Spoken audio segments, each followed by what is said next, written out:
Wondelu TV. Abonnez sur la chaîne Wondelu TV.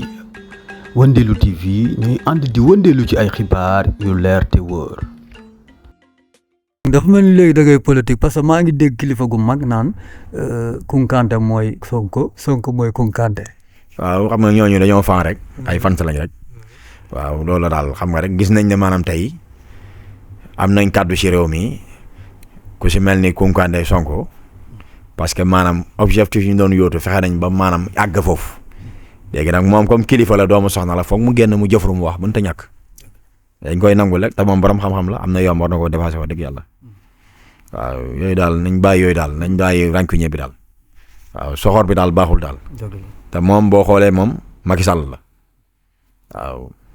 te Macky Sall war na ko ginnaaw dem na kon ki fi nekk na ànd ak moom rek mu ngi rek te xam ne yàlla moo ko teg. loolu mooy ay dogal dafa mel ni léegi da ngay politique parce que maa ngi dégg kilifa gu mag naan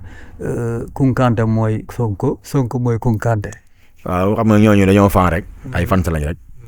waaw loolu daal xam nga rek gis nañ ne maanaam tey am nañ kàddu ci réew mi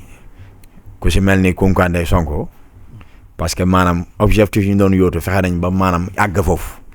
léegi nag moom comme kilifa la doomu soxna la foog mu génn mu jëfru mu wax mënut a ñàkk dañ koy nangul rek te moom borom xam-xam la am na yomb war na koo dépassé wax dëgg yàlla waaw yooyu daal nañ bàyyi rancune bi daal waaw soxor bi daal baaxul daal te moom boo xoolee moom Macky Sall la waaw